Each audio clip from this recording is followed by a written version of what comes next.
এই পৃথিবীতে আল্লাহ তাআলা আমাদের সবাইকে নির্ধারিত কিছু সময় দিয়ে পাঠিয়েছেন। আমাদের হায়াত যেদিন শেষ হয়ে যাবে, আমাদের সময় যেদিন ফুরিয়ে যাবে, আমাদের সবাইকে আল্লাহ তাআলার ডাকে সাড়া দিয়ে চলে যেতে হবে। আমাদেরকে মৃত্যুবরণ করতে হবে, আমাদেরকে পরকালে পাড়ি জমাতে হবে। এই পৃথিবী আমার আপনার থাকার জায়গা নয়। এখানে আমরা সাময়িক সময়ের জন্য এসেছি। হতে পারে এই সাময়িক সময়ের মধ্যে, এই নির্ধারিত সময়ের মধ্যে আপনি আপনার দেশেই আছেন, অথবা প্রবাসে আছেন, অথবা আপনি কোনো ভিন্ন কোনো অঞ্চলে বসবাস করতেছেন। আপনি যে অঞ্চলেই থাকেন, যেখানেই বসবাস করেন, যেভাবেই জীবনযাপন করেন, আপনার নির্ধারিত হায়াত যখন শেষ হয়ে যাবে, এরপর কি আপনি আর এই পৃথিবীতে থাকার কোনো সুযোগ আছে? এই পৃথিবীতে থাকার আর কোনো সুযোগ নেই। নির্ধারিত হায়াত শেষ হওয়ার পর মালাকুল মউত আপনার কাছে যখন চলে আসবে, আপনার নিকটবর্তী হবে, সাথে সাথে আপনাকে মৃত্যুবরণ করে পরকালে পাড়ি জমাতে হবে। বলেন ঠিক কিনা? আমরা এই সময়টাকে কত অবহেলা করি প্রিয় ভাই। আমাদের নির্ধারিত হায়াতের বড় একটা সময় শৈশব এবং কৈশোরে কেটে যায়।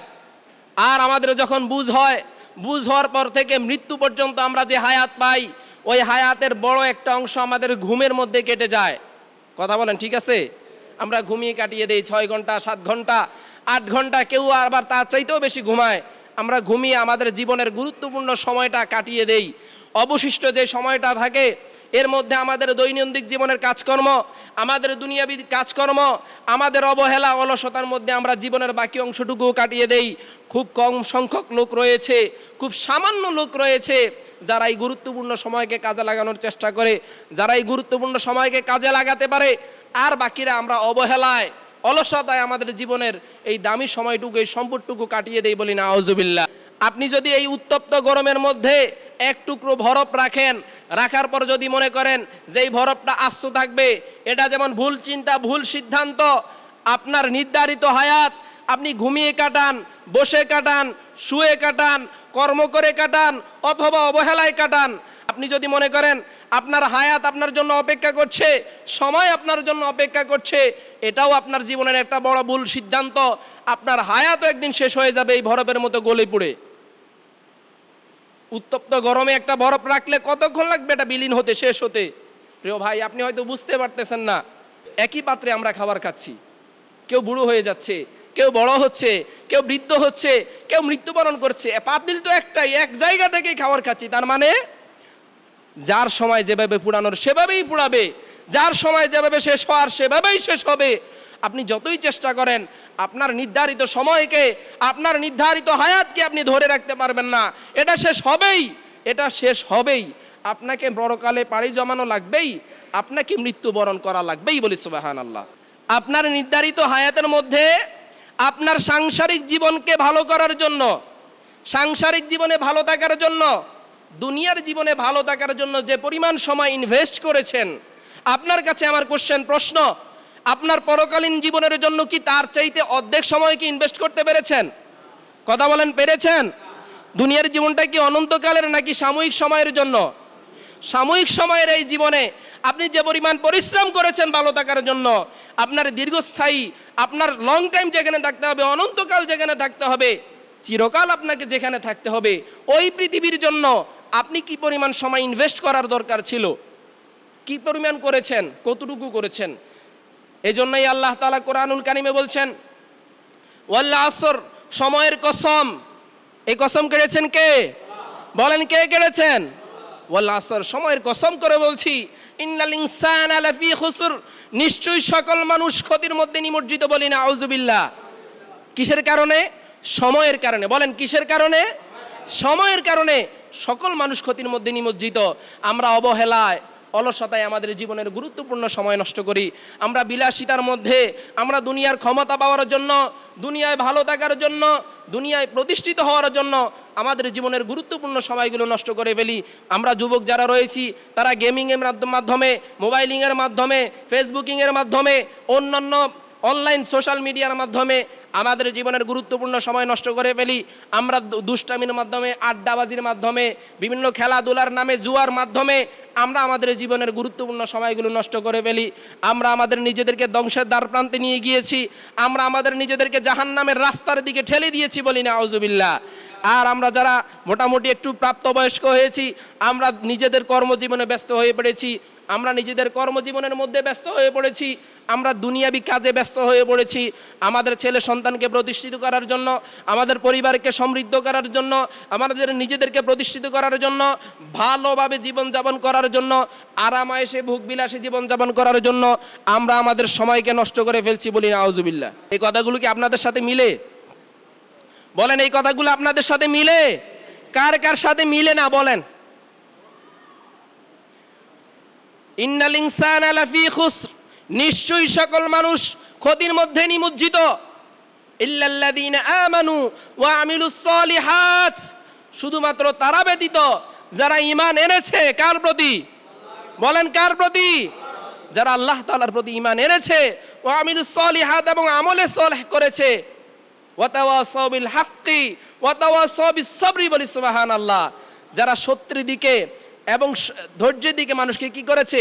আহ্বান করেছে। বলি সুবহানাল্লাহ। প্রিয় ভাই, আপনি যাই করেন, যেভাবেই জীবনযাপন করেন, আপনার নির্ধারিত হায়াত শেষ হয়ে গেলে, আপনার নির্ধারিত সময় পুড়িয়ে গেলে আপনাকে মৃত্যুবরণ করাই লাগবে।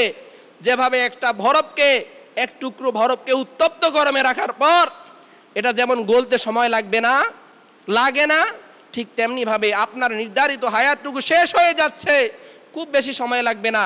প্রিয় ভাই, আমাদের প্রতিটা নিঃশ্বাস প্রশ্বাস আমাদেরকে আমাদের মৃত্যুর কাছাকাছি নিয়ে যাচ্ছে, আমাদের কবরের কাছাকাছি নিয়ে যাচ্ছে।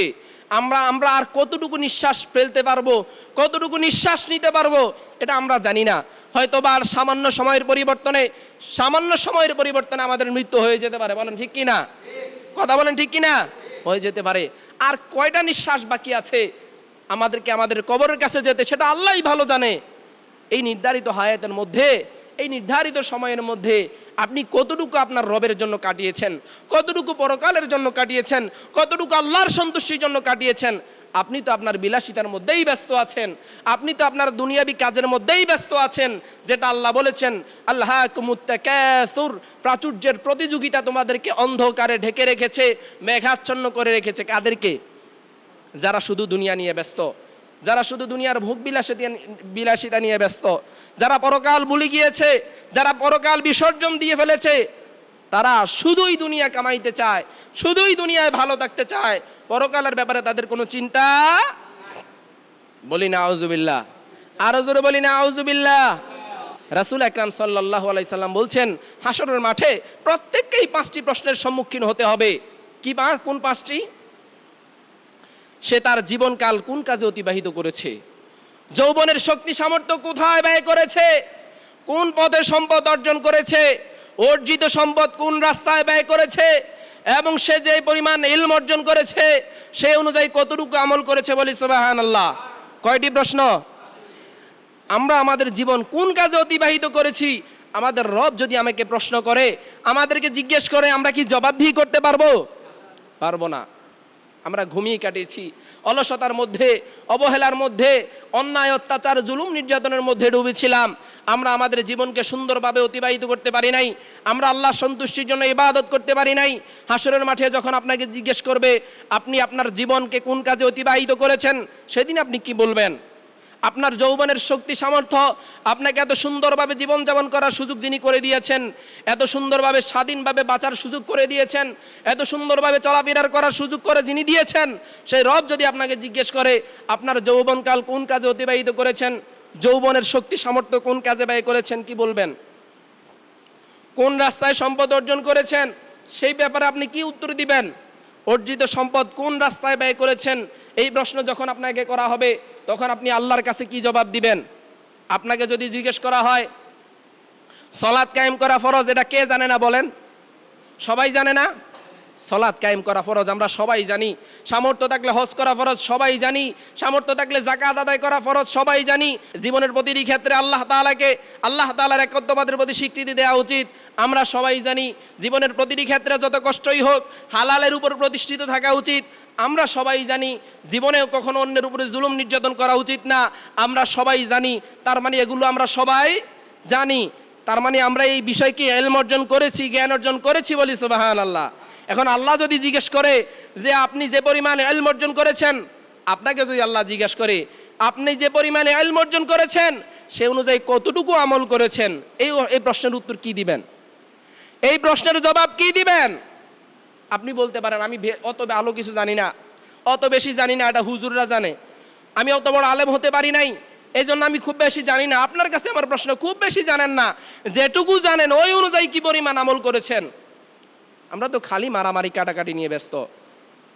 আমরা যখন দুনিয়া থেকে চলে যাব, পরকালে যখন ফাড়ি জমাবো, তখন কি আর ফিরে আসার কোনো সুযোগ আছে? আর তো ফিরে আসার কোনো সুযোগ নাই, আর তো পরিবর্তনের কোনো সুযোগ নাই, আর তো নিজেকে সংস্কার করার কোনো সুযোগ নাই, নিজেকে সংশোধন করার কোনো সুযোগ নাই। আপনাকে আর ফিরে আসতে দেয়া হবে না, আপনাকে সেখানেই অনন্তকাল থাকতে হবে। সেই দিন আপনি কি করবেন? কিভাবে জবাবদিহি করবেন?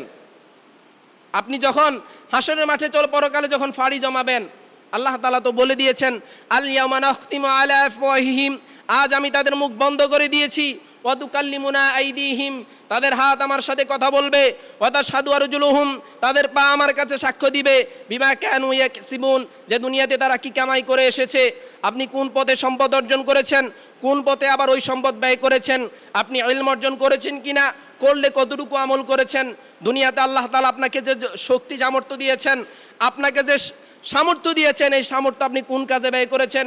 আল্লাহ তাআলা যে আপনাকে সময় দিয়েছেন, আপনাকে যে এত সুন্দর একটা সময় আপনার জন্য বরাদ্দ করেছেন, আপনার জীবনের নির্ধারিত সময়, নির্ধারিত হায়াত আপনি কোন কাজে ব্যয় করেছেন? এটা যদি আল্লাহ তাআলা আপনার কাছে জিজ্ঞেস করে, আপনি যদি সেদিন লুকানোর চেষ্টাও করেন, আপনার হাত, আপনার পা, আপনার বডি সেদিন আপনার বিরুদ্ধে সাক্ষ্য দেবে। সেদিন আল্লাহ তাআলার ওই আদালতের কাঠগড়ায় আপনাকে দাঁড়ানোই লাগবে, সেখান থেকে রেহাই পাওয়ার কোনো পরিমাণ সুযোগ নাই। আপনারা কি আজকের আলোচনা ক্লিয়ার? কথা বলেন, আজকের আলোচনা ক্লিয়ার? তাহলে মানুষের হায়াতটা কি? মূলত সময়ের সমষ্টি। বলেন, মানুষের হায়াতটা কি? সময়ের সমষ্টি।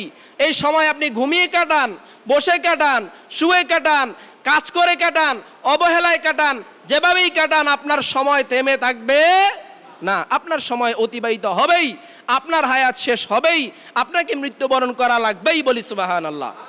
কুল্লু নাফসিন যায়িকাতুল মাউত, প্রত্যেক প্রাণীকেই মৃত্যুর সম্মুখীন হতে হবে। ওয়া ইন্নামা তুওয়াফাউনা উজুরাকুম ইয়াউমাল কিয়ামা, হাসরের মাঠে তোমাদেরকে তোমাদের কৃতকর্মের ফল পরিপূর্ণভাবে দিয়ে দেয়া হবে। ফামান যুহজিহা আনিন নার ওয়া উদখিলাল জান্নাতা ফাকাদ ফাজ ওয়া মাল হায়াতুদ দুনিয়া ইল্লা মাতাউল গুরুর, আর যাকে জাহান্নামের আগুন থেকে মুক্ত করা হলো এবং জান্নাতে প্রবেশ করানো হলো, সেই তো সফল। ওয়া মাল হায়াতুদ দুনিয়া ইল্লা মাতাউল গুরুর, দুনিয়ার জীবন ধোঁকার সামগ্রী ছাড়া আর কিছুই না। বলি সুবহানাল্লাহ। প্রতিদিন বলি, বারবার বলি, সব সময় বলি, আবারও বলছি, প্রিয় ভাই, এই আয়াতগুলো বেশি বেশি একটু রিমাইন্ড করেন, এই আয়াতগুলো বেশি বেশি পড়ার চেষ্টা করেন, এগুলো নিয়ে একটু চিন্তা গবেষণা করেন যে আল্লাহ যে আমাকে বলেছেন, আমাকে সৃষ্টি করেছেন তার ইবাদতের জন্য, আল্লাহ যে আমাকে বলছেন আমাকে মৃত্যুবরণ করা লাগবে, আল্লাহ যে আমাকে বলছেন হাসরের মাঠে আমাকে আবার উঠানো হবে, আল্লাহ যে আমাকে বলছেন আমাকে জবাবদিহি করা লাগবে, আল্লাহ তাআলা যে আমাকে বলছেন যদি আমি ইবাদত করতে না পারি জাহান্নামের মধ্যে আমাকে শাস্তি ভোগ করা লাগবে।